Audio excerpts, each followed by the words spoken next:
Well, hello and welcome to my video Q&A about the Ninth Doctor ongoing series from Titan Comics, which is out this week, which is very exciting.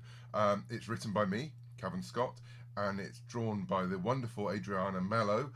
Some of her art's been out in previews now, and people have been saying wonderful things about it, and quite rightly, because it is brilliant. But I asked Twitter and Facebook if there are any questions about the series, and some people sent some in, and I'm now going to answer them. And apologies if I trip up over my words. It's very early on a Monday morning, and this weekend my daughter had a sleepover, which meant I had very little sleep and lots of coffee the following day, so I might be a bit wired, but never mind. On to the questions. The first question is by Will Brooks. Now, if you don't know Will does the wonderful photographic covers on the Titans comic run, and he's done a wonderful series for the Ninth Doctor as well, some of which hopefully will, through the wonder of technical wizardry, be showing up on the screen right now. But here is his question. Will says, "Dear Mr. Cavan Sir," which is good. Start with some respect. I like that. I like that a lot. "Please, can we have more Saladin? I can't even say it, Will. I told you it was early. Please, can we have more Saladin? Pretty please, with a cherry on top." Saladin, you say? Saladin. Special effects there. Well, if you've been looking at previews, you'll see that Saladin do make a reappearance in the series in issue 3. And beyond that, we'll have to see, won't we? You never know when they're going to pop up. No, maybe not.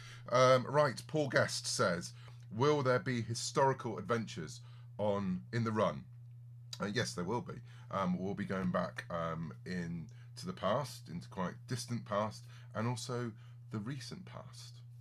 So there you are.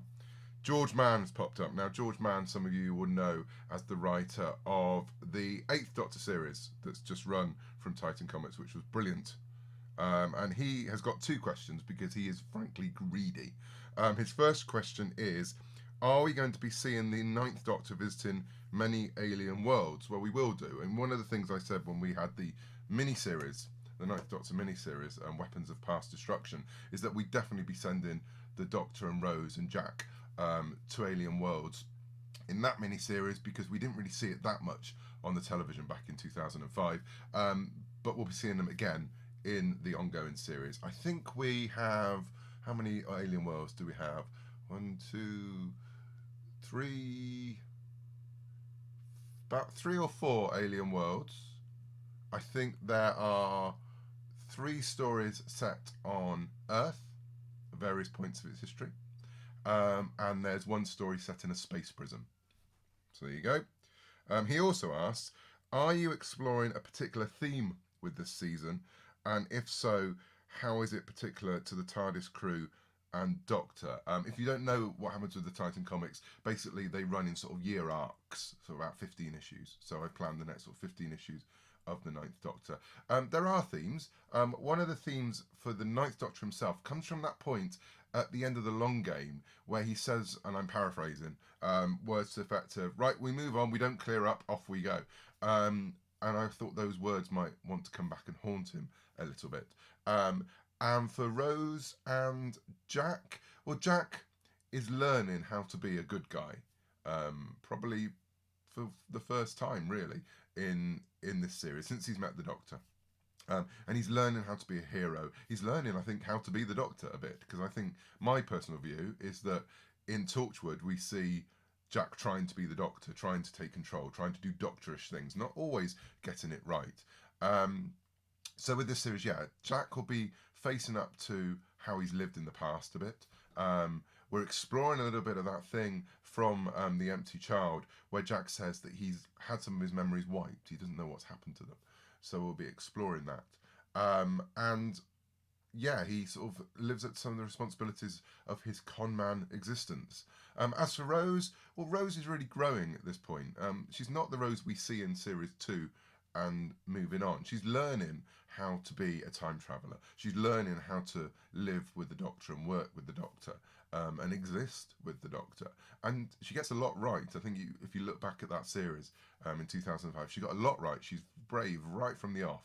In that first episode, Rose, where there's the Auton Mickey, she immediately gets up and hits the fire alarm to get everyone out. She wants to save everyone, and I think that's great that she immediately has that attitude to get in there and to save the day and to help people. But also at this point in Rose's life, she's a 19-year-old girl. She goes off and is attracted to various people. If you look at the series, she's attracted to Adam, she's attracted to Jack, she could be attracted to the Doctor. It's never really said with the Ninth Doctor. So we might throw into some of those situations as well. Okay, James Peter has asked the next question. How much of a role is the pre-Torchwood Captain Jack going to play in the series, and how different is that version of the character to write? Well, as I said, he's one of the companions. He's one of that sort of TARDIS team. A TARDIS team that I don't think we saw enough of. I think they're so good in Bad Wolf and those last couple of episodes of the 2005 series. So we get more chance to play with them in this series. It's not the Captain Jack that we saw in Torchwood. He obviously is an immortal by this point. He is very definitely mortal.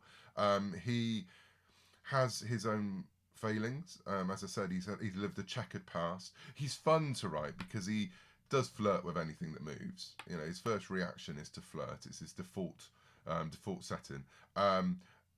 But he's sort of trying to still take control a bit. There's a great bit in Boomtown that Russell wrote where they walk into the council house and he gives a briefing to the rest of the team, to Mickey, to Rose and the Doctor. And he sort of takes control, and the Doctor sort of says, "Oh, who's in charge here?" And so, yeah, there's that element that he's trying to take control and he's trying to keep in control.